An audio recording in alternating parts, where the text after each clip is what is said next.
रही है सिंघम 3 की तैयारी। कब तक ये फिल्म रिलीज हो सकती है? अजय देवगन ने कैसे करण जौहर की पोल खोलकर साबित कर दिया था कि अजय देवगन ही है बॉलीवुड के असली स्टार, और क्या करण जौहर वाकई एक मूवी माफिया है? हेलो फ्रेंड्स, आप देख रहे हैं बॉलीग्राफ स्टूडियोज। मैं हूं सोनिका जाल। दोस्तों, आजकल बॉलीवुड में बस हर जगह एक ही बात चल रही है। जब से सुशांत सिंह राजपूत ने आत्महत्या की है, तभी से बॉलीवुड के काले सच का खुलासा दिनों दिन लोग कर रहे हैं।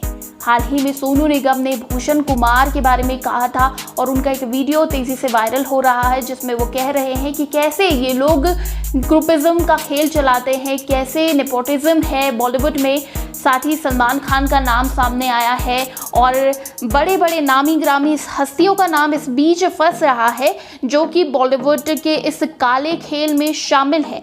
ऐसे में ये नाम आने ज़रूरी भी हैं और इस वक्त सभी लोगों को आगे खुलकर आना है। जैसे कंगना रनौत सबसे पहले आई, उन्होंने ही सबको हिम्मत दी और उन्होंने प्रूव कर दिया कि वो असली क्वीन है बॉलीवुड की, और वो कभी नहीं हिचकिचाई ये कहने में कि कैसे बॉलीवुड में ये काला खेल चल रहा है।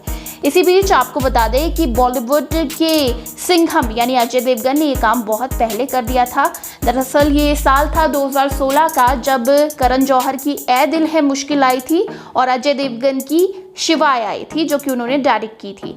तो उस वक्त अजय देवगन ने एक ट्वीट करके हड़कंप मचा दिया था और उन्होंने इस ट्वीट में इशारा किया था और कहा था कि KRK जो हैं फिल्म क्रिटिक, जो कि अपने चैनल पर फिल्मों के रिव्यू दिया करते हैं, उन्होंने 25 लाख रुपए लिए थे ताकि वो करण जौहर की फिल्म प्रमोट कर सके। साथ ही शिवाय के लिए उन्होंने गंदे गंदे रिव्यूज़ भी लिखे थे।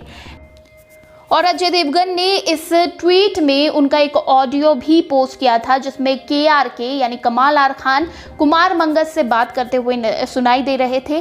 KRK ने कहा कि मैंने 25 लाख रुपए लिए हैं करण जौहर से और मैं उनकी फिल्म तो प्रमोट करूंगा ही। जब कुमार मंगस ने कहा कि आप अजय देवगन से भी बात कर लीजिए, तो KRK ने कहा कि आपकी फिल्म के हीरो को मेरे SMS का रिप्लाई नहीं करना होता, उन्हें मेरे सपोर्ट की क्या ज़रूरत है।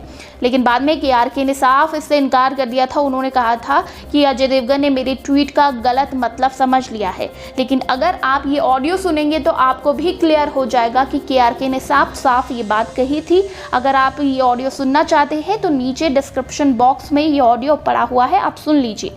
इसके अलावा आपको बता दें कि अजय देवगन को बहुत ज़्यादा झटका इस बात से लगा था कि कैसे ये सब चल रहा है फिल्म इंडस्ट्री में, क्योंकि अजय देवगन बहुत ज़्यादा सेंसिटिव हैं और 25 सालों से उन्होंने कहा कि वो फिल्म इंडस्ट्री में काम कर रहे हैं, 100 से ज़्यादा फिल्में कर चुके हैं। उनके पिता एक प्रोफेशनल एक्शन डायरेक्टर थे और इस इंडस्ट्री से वो ख़ास कनेक्शन रखते थे।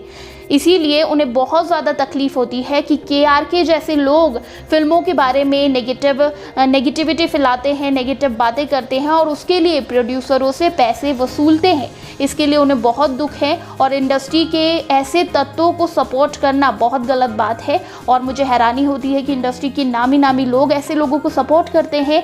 इससे इंडस्ट्री का चरित्र बर्बाद हो रहा है। हम सब इस इंडस्ट्री से बहुत प्रभावित हैं, हम बहुत फिल्में देखते हैं, बहुत बड़े फैन हैं बॉलीवुड के, और शायद इंडिया में ही सबसे ज़्यादा फिल्में देखी जाती होंगी। ऐसे में बॉलीवुड में ये सब चलता है, जब हमारे सामने ये काला सच आता है तो बहुत ज़्यादा दुख होता है, क्योंकि हम में से कई लोग इस इंडस्ट्री में जाने की सोचते हैं, लेकिन नेपोटिज्म ग्रुपिज्म से जब कोई इंसान ऐसे डिप्रेस्ड कर देता है किसी इंसान को, तो ये बहुत घिनौनी हरकत। और आजकल जिस तरह से इंडस्ट्री के बड़े बड़े लोगों के बारे में खुलासे हो रहे हैं, उससे बहुत ज़्यादा हैरानी होती है और यकीन होता है कि इंडस्ट्री में ये सब चलता है। ग्रुपिज्म, नेपोटिज्म और मूवी माफिया जैसे लोग हैं। क्योंकि आप लोगों से बहुत लोग प्रभावित होते हैं, तो आपको कोई हक नहीं है किसी की भावनाओं के साथ आप इस तरह से खेलें। दोस्तों, आपको बता दें सिंघम 3 की बात हम कर रहे थे और जल्द ही ये फिल्म रिलीज़ होगी। अजय देवगन ने एक इंटरव्यू में कहा था कि वो जल्द से जल्द इस फिल्म को रिलीज़ करेंगे और इसका हिंट सूर्यवंशी में छिपा हुआ है। यानी सूर्यवंशी को देखकर आपको पता चल जाएगा कि सिंघम 3 कब कैसे रिलीज़ होगी। और साथ ही आपको बता दें लॉकडाउन के दौरान भी इसकी तैयारियां हो रही है और लगता है कि अगले साल तक सिंघम 3 रिलीज़ हो जाएगी। आपको इस बारे में क्या लगता है और सिंघम 3 का आपको कितना इंतज़ार है, हमें नीचे कमेंट सेक्शन में ज़रूर बताइएगा। और इसी तरह के दूसरे बॉलीवुड अपडेट्स के लिए सब्सक्राइब करें हमारे चैनल बॉलीग्राफ स्टूडियोज़ को।